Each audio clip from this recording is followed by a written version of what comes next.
Hello friends, back to my channel Raju Mithu ব্লগে স্বাগত জানিয়ে আজকে আবার আমি একটা পিঠের ভিডিও নিয়ে চলে এসেছি। দেখতেই পাচ্ছ আজকে বানিয়েছি চিতই পিঠে। তো এই চিতই পিঠে বানাতে অনেকের বাড়িতে মাটির যে খলিটা থাকে সেটা নেই, কিন্তু আমি আজকে বানিয়েছি রান্না করা কড়াইয়েতে আর গ্যাসের ওভেনেই, উনানেও কিন্তু বানাইনি। তো কত সহজে বানিয়েছি, চলো সম্পূর্ণ ভিডিওটা দেখে নাও।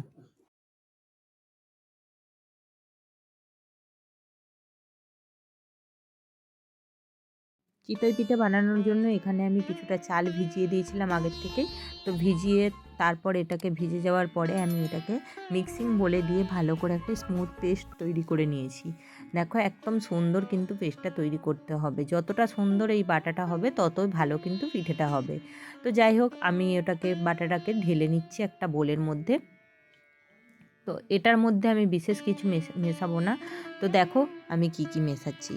এই পিঠে কিন্তু খুবই সহজ একদম, বাস চালটা বাটা হয়ে গেলেই হবে, বাস গুলাতে যতক্ষণ লাগে। খুব সহজ একটা রেসিপি, তোমরা অবশ্যই বানিয়ে খেয়ে দেখো। আর এই সব জিনিস কিন্তু শীতকালেই ভালো লাগে, আর ঠান্ডা তো পড়েই গেছে।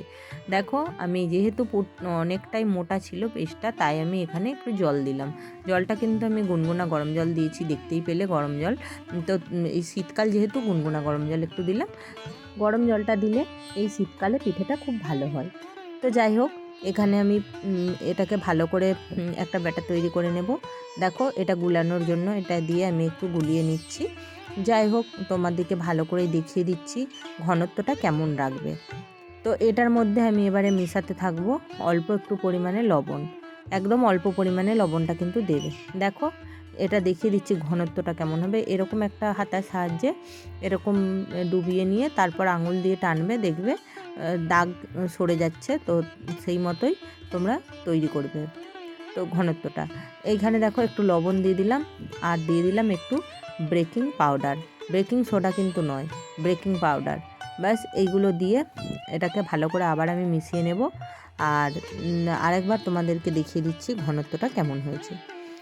তো যাই হোক, এদিকে একটা কড়াই বসিয়ে নিয়েছি। কড়াইয়ের মধ্যে অল্প একটু অয়েল ব্রাশ করে নিলাম। এই পিঠে কিন্তু জলের ছিটা মেরেই তৈরি হয়, জাস্ট পোড়াটাই লেগে যাতে না যায় সেই কারণের জন্যে আমি একটু অয়েল ব্রাশ করে নিলাম। যেহেতু আমি অ্যালুমিনিয়ামের কড়াই করছি, এখানে তো মাটির কড়াই পাচ্ছি না, আর গ্যাসের চুলাতেই হচ্ছে, দেখতেই পাচ্ছ। তো যাই হোক, এক চামচ আমি দিয়ে দিলাম, দিয়ে এটাকে ঢাকা দিয়ে দিলাম। এটা করতে একটু বেশ টাইম লাগে, কেন কি একদমই গ্যাসের আঁচটা কিন্তু কম দিয়ে রাখবে, না হলে কিন্তু ভেতরে কাঁচা রয়ে যাবে, ভেতরটা কিন্তু হবে না, নরম রয়ে যাবে। একদম গ্যাসের ওভেনটা কম করে রেখে এরকম ঢাকা দিয়ে আর সাইড দিয়ে একটু জলের ছিটা দিয়ে দিবে। তো জলের ছিটাটা যখন দিয়েছিলাম তখন ক্যামেরাটা অফ ছিল, তাই ওটা মিস হয়ে গেছে। ওপর থেকে একটু কিন্তু জলের ছিটা দিলে সুন্দর জিনিসটা হবে। আর দেখবে একদম কিন্তু আমার কড়াইয়ের মধ্যে লেগে যাচ্ছে না, খুব সুন্দরভাবে পিঠেগুলো কিন্তু উঠে আসছে। আর এত সুন্দর হয়েছিল, নরম সফট আর পুরো সাদা সাদা, দেখতেই পাচ্ছি একটুকু কড়ার মধ্যে কিন্তু ধরলো না। তো দেখো এইভাবে আমি প্রত্যেকটা পিঠে তৈরি করে নেব।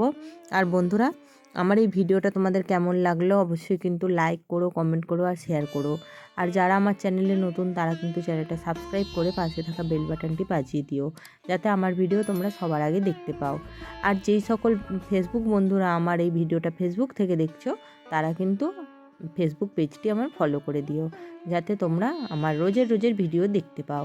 দেখো আবার এরকম আমি এক চামচ দিয়ে দিলাম, দিয়ে ঢাকা দিয়ে দিলাম। এইভাবে আমি প্রত্যেকটা পিঠে কিন্তু তৈরি করে নেব। আর পিঠেগুলো কিন্তু জালিদার, নরম আর খুব সুন্দর হয়েছিল। দেখে তোমরা বুঝতেই পারছো কড়াতে কিন্তু একদমই লেগে যাচ্ছে না, সুন্দরভাবে পিঠেগুলো উঠে যাচ্ছে। আর পিছন দিকটাও তোমাদেরকে দেখিয়ে দেবো, যে ধরে গেলে যেমন কালো হয়ে যায়, কিন্তু কালোও হয় না, একদম সুন্দর আছে। তো যাই হোক, এইরকমভাবে আমি প্রত্যেকটা পিঠে তৈরি করে নিচ্ছি। আর এই পিঠেটা অবশ্যই ঝোলা গুড় বা খেজুর গুড় দিয়ে খেয়েও তবেই ভালো লাগবে। তোমরা কে কী পিঠে খেতে পছন্দ করো আমাকে কমেন্ট করে বলো, আর কে কীরকম পিঠে দেখতে চাও পিঠের ভিডিও সেটাও কমেন্ট করে বলো। আমি তোমাদের কাছে নানান রকমের পিঠের রেসিপি নিয়ে আসবো। আর একটা কথা বলে রাখি, এই পিঠেটা কিন্তু চালকে ভিজিয়ে চাল বেটেই বেশি ভালো হয়। অনেকে আছে চালের গুঁড়ি দিয়ে করে, চালের গুঁড়ি দিয়েও হয়, কিন্তু চাল বেটে করবে সবথেকে বেশি কিন্তু ভালো হয়। তো সেটাও তোমাদেরকে আমি জানিয়ে দিলাম, কেন অনেকেই আছে চালের গুঁড়ো দিয়ে করো। এই দেখো প্রত্যেকটা পিঠে আমার রেডি হয়ে গেছে। দেখো পিছন দিকটা দেখিয়ে দিচ্ছি, একটুকু কিন্তু ধরে যায় না, কালো হয়ে যায় না, আর কেমন জালিদার হয়েছে দেখতে পাচ্ছ।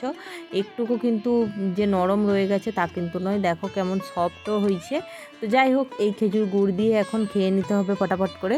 তো চলো আবার আসবো নতুন একটা ভিডিও নিয়ে তোমাদের কাছে খুব তাড়াতাড়ি। ততক্ষণ কিন্তু তোমরা কি করবে, ভালো থাকবে, সুস্থ থাকবে আর সাবধানে থাকবে।